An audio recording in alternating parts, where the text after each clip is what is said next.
since we can experience it pervading our whole body, we actually start the work by inhabiting the body. So our consciousness becomes everywhere in the body. And at that point, it becomes much more subtle and it becomes undivided. And that means that we can experience our whole being all at the same time. Yes. Now, you need to put the word relative in front of all of these claims. Right. So relatively parent, whole, right. And at the same time, as we experience ourselves living inside our whole body, when it comes to a certain point, a certain degree, then the constructed barrier between self and other naturally dissolves. And we find that this undivided space or consciousness that we uncovered in our own body actually even pervades the table and the walls and the chairs, a kind of transparency, unified transparency.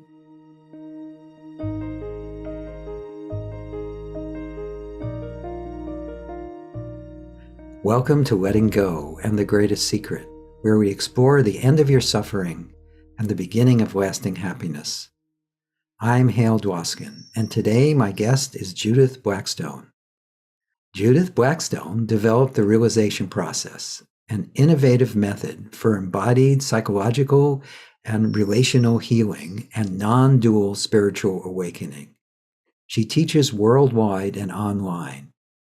Judith has published multiple books, including Trauma and the Unbound Body and the Healing Power of Fundamental Consciousness.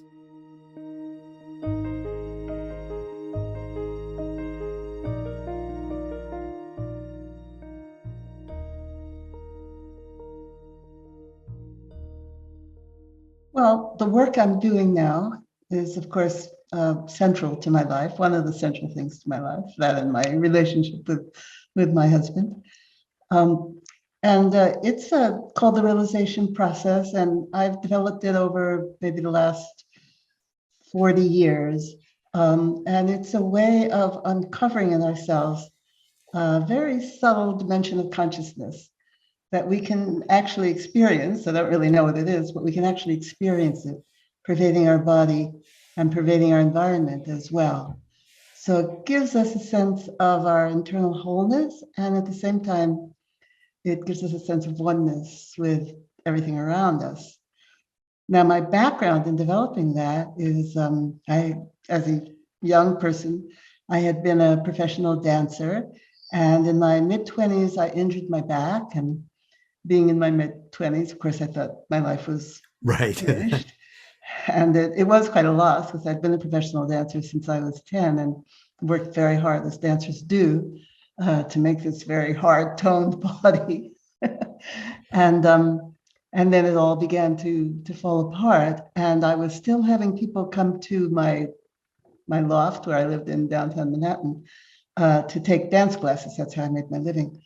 So as I began to heal myself, out of desperation to recover some of the sense of well-being that I had felt before the injury, as I began to find ways to balance myself, I began to teach that to the people coming to the classes.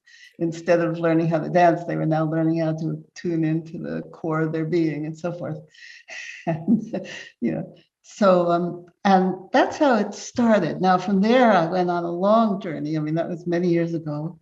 I studied Zen Buddhism. I lived at the Zen monastery for a little over a year. I studied Tibetan Buddhism. I live in Woodstock, New York, right by one of the main Kagyu monasteries.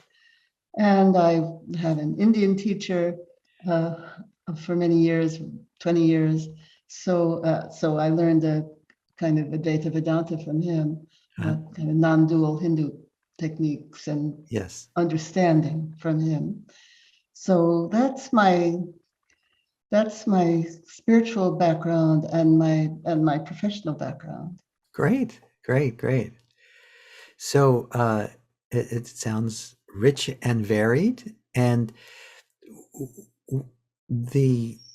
your quest, the search, or whatever you want to call it, is basically what led you to this process then, that you now Yeah, teach. absolutely. I was desperate to heal, and I soon realized, or after a few years, I realized that it wasn't just a matter of regaining my physical agility, but that there were many layers that needed to be healed. I left out an important part of my background, and that is that I also trained as a psychotherapist and was in private practice for 35 years as a psychotherapist. So I, of course, that was started out, of course, as a necessary healing for myself, psychologically, physically, spiritually, had to cut through many layers Yes, to get through to something that did feel real to me. great. And how would you describe this indescribable unicity that all is? How would you put that into words? Well, of course, I've spent the last 30 years trying to put it into words, both teaching and writing about it. So I do describe it in many different ways, but as what is experienced as a level of consciousness or spaciousness. But it's more than spaciousness, because it feels like who we are when we get to it. And since we can experience it pervading our whole body, we actually start the work by inhabiting the body. So our consciousness becomes everywhere in the body. And at that point, it becomes much more subtle and it becomes undivided. And that means that we can experience our whole being all at the same time. Yes. Now, you need to put the word relative in front of all of these claims. Right, So right. relatively Parent, whole, right. And at the same time, as we experience ourselves living inside our whole body, when it comes to a certain point, a certain degree, then the constructed barrier between self and other naturally dissolves. And we find that this undivided space or consciousness that we uncovered in our own body actually even pervades the table and the walls and the chairs, a kind of transparency, unified transparency. Absolutely. And is there anyone experiencing that, or is that just spontaneous? I'm quite an advocate in my own work that we don't disappear, that we don't lose a sense of our own existence. Whether that's the same I in all of us, I don't know. That's a metaphysical question, but it definitely feels like I am, and not some sort of transcendent I am, that overtakes us, but I am. Sure. So, and the space has the sense of being that kind of authentic I am. Now, the Hindu teachers may say it's the same I am in all of us. Yes, they do. I say I'm Judith, another one says I am Bob, and it's the same I. But I try not to tackle those metaphysical questions, since I have really no way of answering them except experientially. Right. And everyone is going to take their own take to that. So if you avoid the metaphysical, you don't have to get into philosophical argument. You go into direct experience. Right. Again, relatively. Yes. I totally know what you mean. Because even experience, no matter how direct it appears, isn't that still through our remaining filters or our one thing that has interested me so much is that this experience has been described for thousands of years, but interpreted differently. Definitely. Traditions. So obviously we can have that experience and yet understand it in different ways. Yes, that's been my experience too, working with people. They have many interpretations. Yeah. Yes. Which is no problem. Yeah. Right. Yeah. Yeah, that it's all part of what's happening, all the different interpretations. Sure. Whatever helps you make sense of it all. Right. And I always know that we're getting into trouble once we've made sense out of any of it. Yeah, I don't think we can, I really think we have to live with the fact that question hasn't yet been answered. Right. Definitely. So, can you tell me what can you share about your work itself? Because again, when someone has a process they share or a work that they do, I highly encourage them to share as much of it as you can in in the short space that we'll have to talk together, so that people can come away with tools or tips or techniques or just perspectives that they'll find helpful. So, is there anything you'd like to share along that line? Well, the realization process is a series of practices. I mean, I could certainly teach a practice if you would like Oh, me absolutely. to No, take no, up the rest of the, oh, how much? absolutely. Okay. But let me just Again, say whatever that you feel comfortable about, and please frame it too. I know you're not just going to pull a practice out of the air. You're going to want to describe it first, I'm sure. we start in the work with two main practices. One is the attunement to what I call fundamental consciousness, this level of consciousness, and the other is the core breath.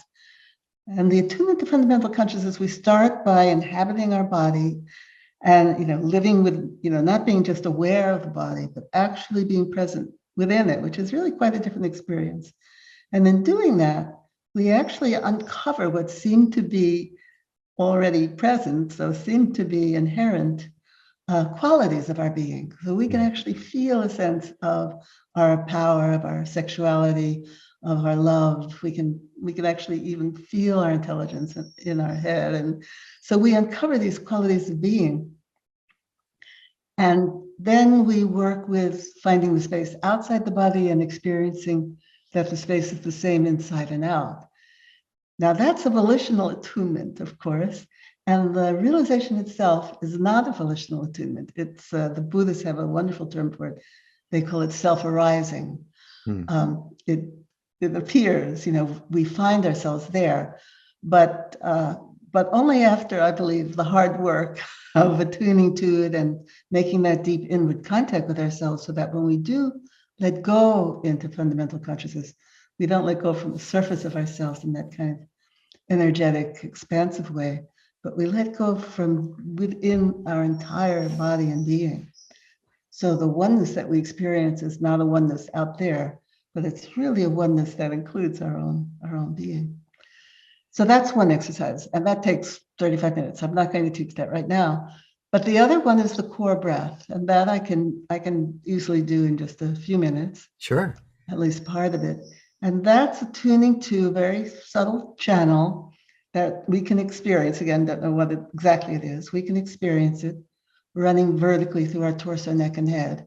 And this channel, those who are listening who have done spiritual practice in the Hindu tradition will recognize that probably as Sushumna. That's that channel along which the chakras are conceived of. And in Tibetan Buddhism, it's referred to as the central channel. Yes. So a very important part of ourselves, more a location than an actual anatomical thing. But when we get to that depth, that internal inward depth of ourselves, we find this core of oneness, core of internal unity that feels like both the deepest contact we can have with our own individual being, and at the same time, our entranceway into that oneness. And I think the reason that it is mentioned so importantly in both Hinduism and Buddhism is it is an entrance, it is a portal into that self-other oneness. But in the realization process, we're also concerned with that maturing of the individual being. So it's also quite important to me that it's also the deepest contact we can have with our own being. So it's a two-way street.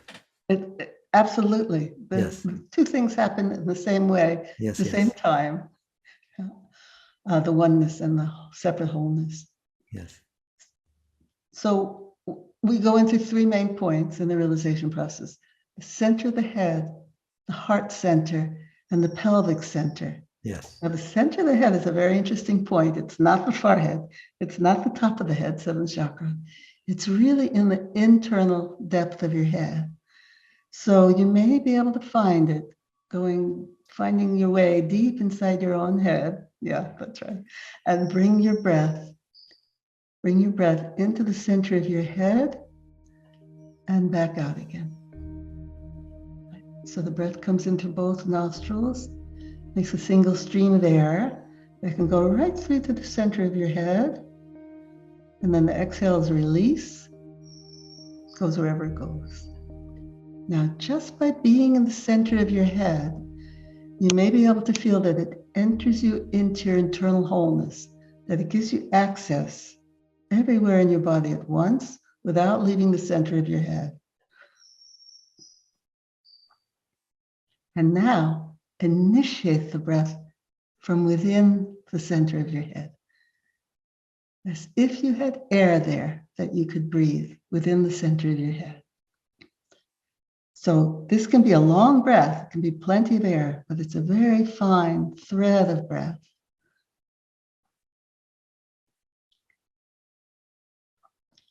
And just by breathing within the center of your head, you may feel a resonance, a gentle vibration down through that whole core of yourself, the central channel, Sushumna, just by breathing in the center of your head.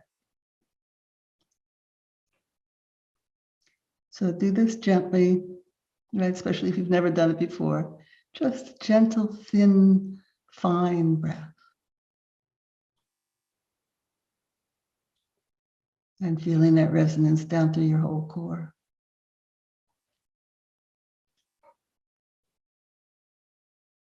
Now find your heart center, or heart chakra, center of your chest, but deep in the core of your body. And you can let go of your awareness of the center of your head, and you're just in the heart center. Now here again, just by being in your heart center, it enters you into your internal wholeness.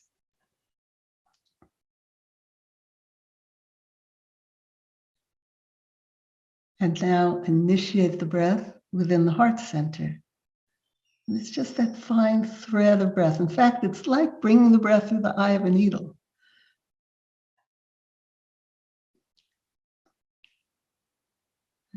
So instead of bringing the breath to the point now, we're starting the breath within the point, as if you had air within your heart center that you could breathe very gently.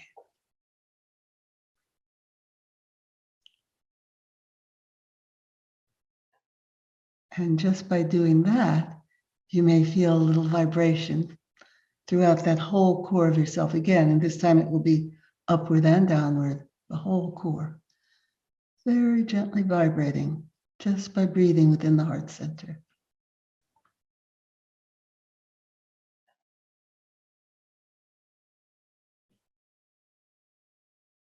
Now, it might help you to imagine that someone that you like has a fingertip right behind your heart center, so the center of your back, and is touching you gently there.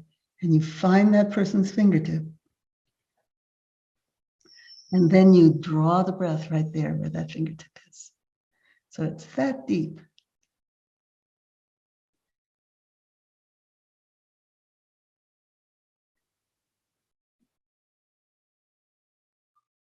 Okay. Find your pelvic center. And this is in the center of your pelvis, but deep in the core of your body. Just by being in your pelvic center, same thing, enters you into your wholeness. See if you can feel that. Right? Without moving at all from the core of your pelvis. And now initiate the breath there. First place you feel the breath move, even before you feel it move in your lungs or your nose. See if you can feel it move within the pelvic center.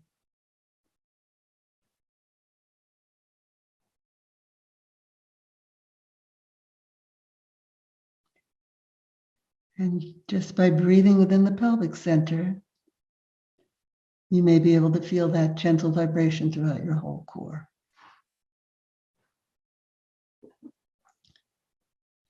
Now we have one more step. We do all three. Find the center of your head again. find the center of your head and your heart center at the same time.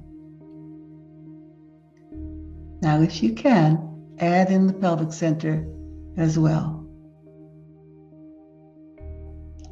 And if you can't, be patient with yourself. With a little practice, if it interested you, you would eventually be able to do all three.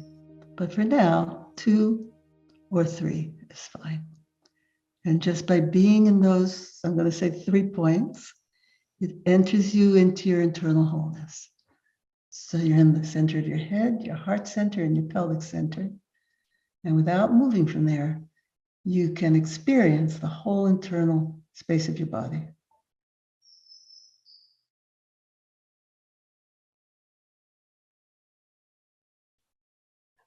Initiate the breath from within all 3 points. Again, 2 if that's what you're doing, or all 3. Very fine breath. And in doing that, you may feel a gentle vibration throughout the whole internal space of your body.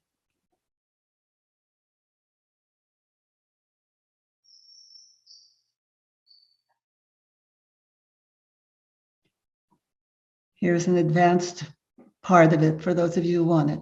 Find the space outside your body, the space in your environment.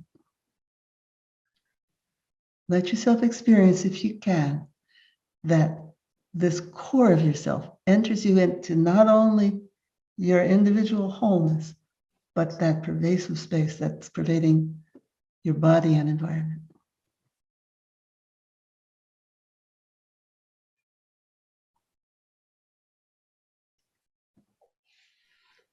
Great. Thank you. Mm-hmm. Thank you. That was beautiful. Yeah, breathing, when you bring in breath, it does open, center, align, and dissolve things. Yes. Mm-hmm. Yeah, the breath and the energy system become unified there in the core, and then we can feel it everywhere. Yeah. Yes. Yeah. Yeah. Beautiful. Thank you. So, what else? Anything else that you feel like sharing about your work or your perspective that you think would be helpful to people? Well, it does. It does create a one path out of psychological healing and spiritual maturity. I think that's an important aspect of it, and that's an understanding that I think is coming into the spiritual field as a whole these days. That Yes, definitely. We're starting to get beyond that terrible spiritual bypassing and really knowing that to really experience this core level of ourselves does require some psychological understanding of ourselves and even release work. So the realization process has as one of its aspects something called the healing ground work, where we actually, as we work with inhabiting body, we notice where it's not so easy to inhabit the body. Yes, yes. And then we work with releasing those constrictions that are preventing us from fully inhabiting ourselves and fully letting go of ourselves into fundamental consciousness. And in doing that, it's not meant to be done just on its own. It's meant to be done in the context of dialogue and understanding how and why we constricted ourselves in that way. Hmm. Yeah. So, so you do work with trauma too. Can you tell me how that all fits in with this? Right. So the healing groundwork is the approach to healing from trauma, and using trauma in a very loose understanding of the word to mean anything that was too overwhelming, too abrasive, or even too stimulating for us to fully take in as children, mostly as children and as teenagers. And if the abrasive circumstance is really prolonged and intense, even as adults, we can constrict ourselves to protect against the full impact of that. We can also constrict ourselves in order to hold back whatever might be met with trauma or with lack of nurture or with anger from the people who are important to us. And we also mirror our parents' holding Yes, patterns. very much so. Yeah. Right? So in that way, what we're calling trauma here is passed down generation to generation. So the healing groundwork does work with releasing the consequence of trauma, the reaction to trauma, and also working to resolve what the trauma was, what was too abrasive. And what's really important in this work, I think, is that we're not releasing into empty space. We're releasing into that ground of being, into fundamental consciousness. So it does, I don't do this release work until people have done the attunement to fundamental consciousness. They can inhabit their body to some extent. So when they let go into that ground. They become more of themselves rather than less, right? And more contact within and more ability, of course, to contact the outside, the world outside, Right. other people. Right. The boundaries just continue to dissolve. That's right. That's right. But rather than merging, we gain internal contact with our own being, so we can experience that lack of boundary without losing in contact with our own needs and preferences and altogether ourselves. Yeah. Well, if it's whole, it includes everything, doesn't it? I think it does, but it's not always taught that way. No. Yeah. It's not, this needs to be put over. That's where the spiritual bypass comes from.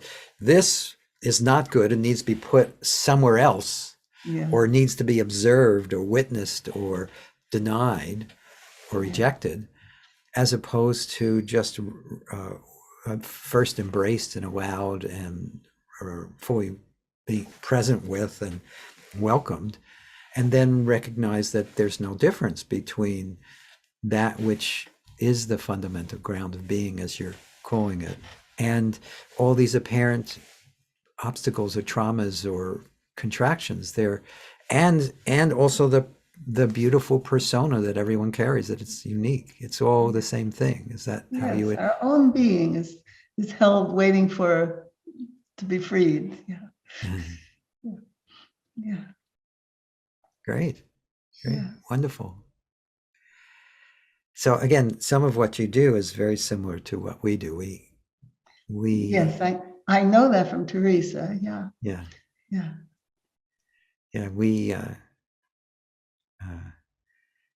There's a lot of resonance between many techniques and paths right now on a lot of levels. On some level, there's an opening and a coming together that appears to be happening. That's part of the reason I do these podcasts, because I talk to people who are just pure self-help. I talk to people who are radical, non-dual. It's interesting. There's a non-dual perspective based on the Hindu tradition, and there's a non-dual perspective based on the Buddhist tradition. And it's the same thing, but it's expressed differently. And then everything in between. And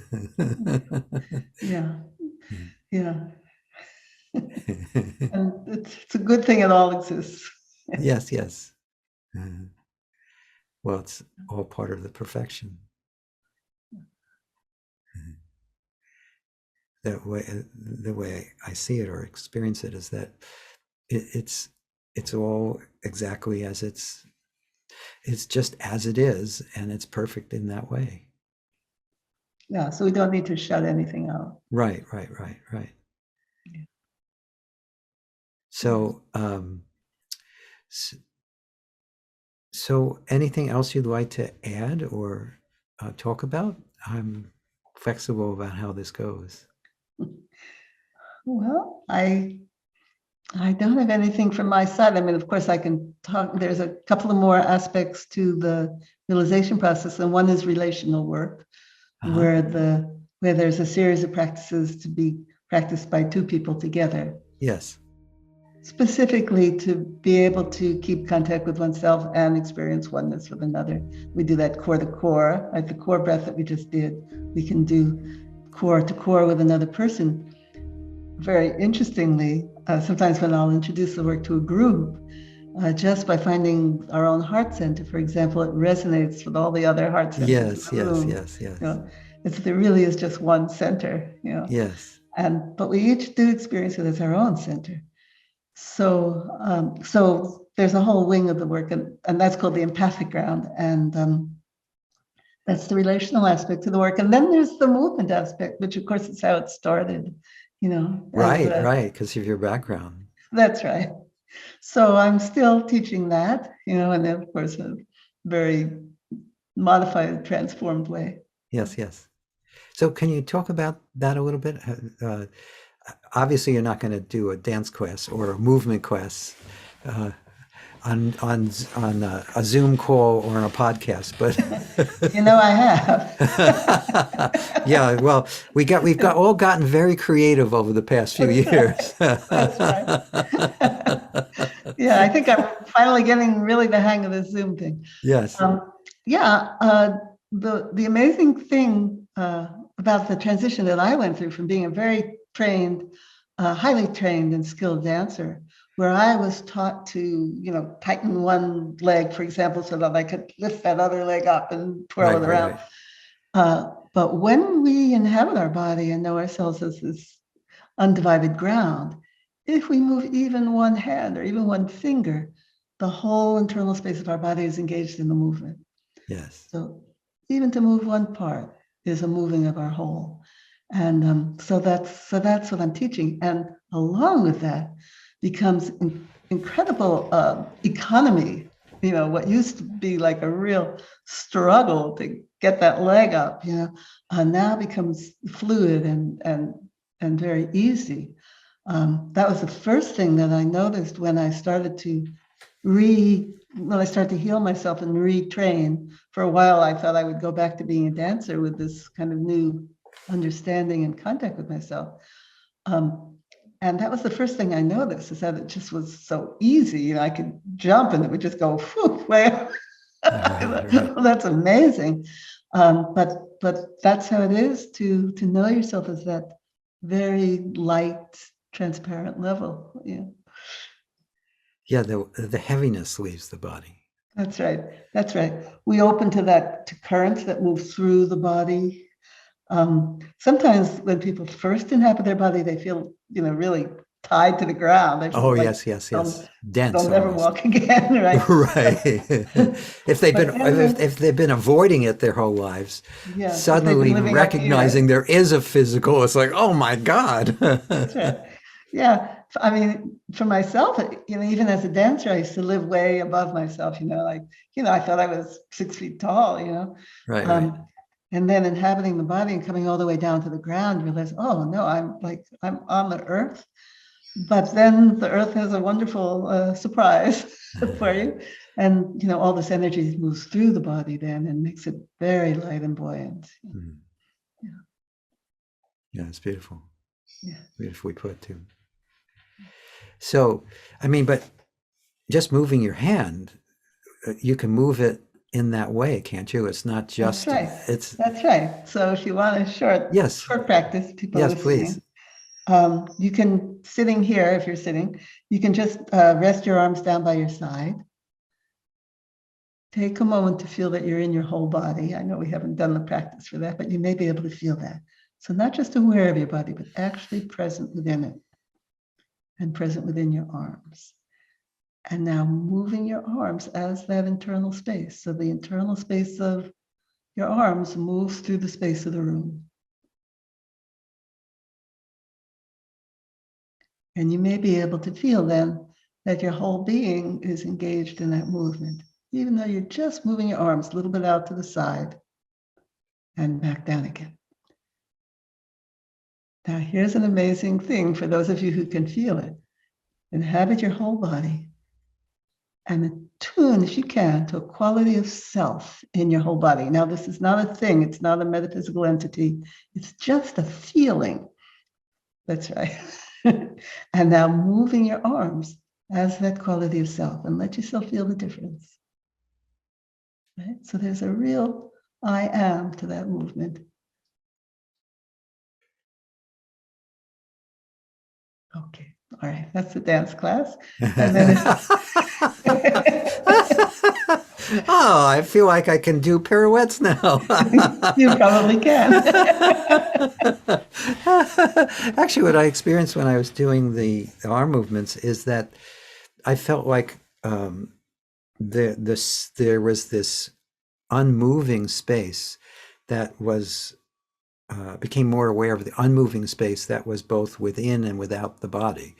And Yeah. so there was this movement. It almost felt like just a flow of energy Yeah. as opposed to a physical movement. Yes. Yeah. The name for the movement aspect of the realization process is called stillness moving. Oh, still. Oh. Yeah. We move that. Yeah.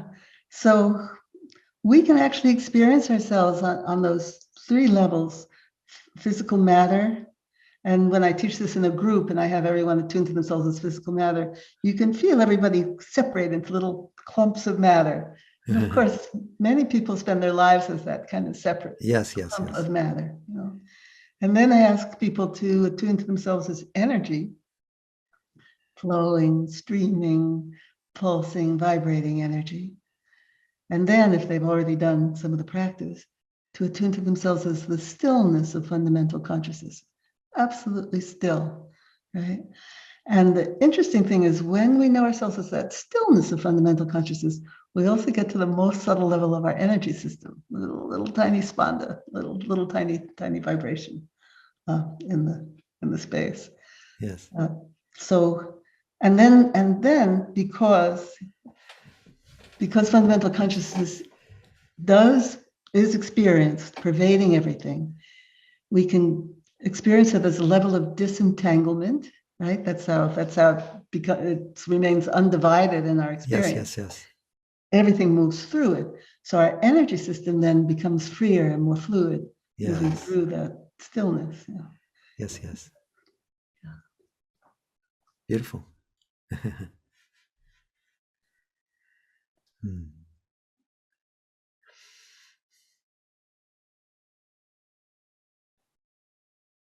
It's hard to come up with questions when there's just empty stillness.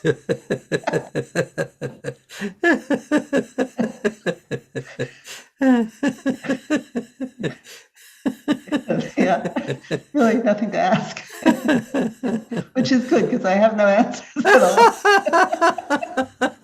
That's a good thing. It's the I always worry only thing when I have. I don't really worry, but there's always a little suspicion when someone feels like they have the answer. That is Yeah, that can be a red flag.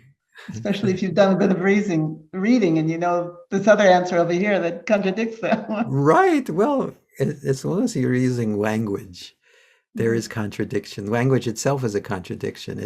It's concepts representing it's symbols representing concepts about that which is appearing, as opposed to, and that's really difficult to be expressed. Yeah. Good. Well, this was fun.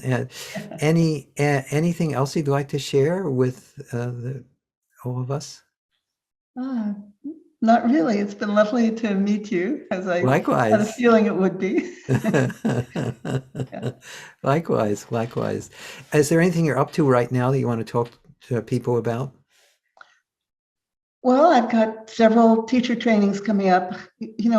What we do with the realization process. If you're interested, there's a website, realizationprocess.org, and I teach workshops and I teach teacher trainings, which I love to do. I teach people how to teach the work. And there's a Healing Ground training coming up in October, online, 6-month online training. Then there's also an embodiment training, and we also do a meditation training. That's all on the website. And then we do workshops, Healing Ground workshops, and Wonderful. subtle core. There's a subtle core workshop coming up, and then there's a lot of wonderful senior teachers now who have been teaching the work for a long time, and they're all listed on the website, along with all the events that they have coming up. So if people want to go further, it's all there to be. Oh, perfect. And we'll put that all in the show notes too, whatever you want to put in the show notes. Okay. Great. Well, thank you so much, Judith. It was a pleasure to spend time with you and hear about your wonderful work. Thank you so much. And I hope people will explore it. Thank you very much. Thank you.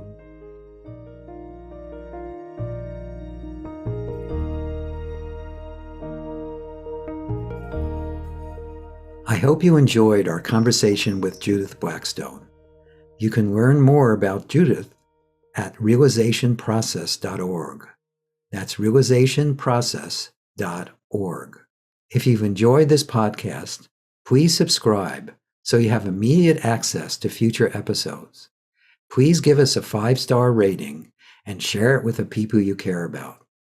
If you'd like to learn more about my work, my mentor Lester Levinson's work and the Sedona method, please visit www.sedona.com.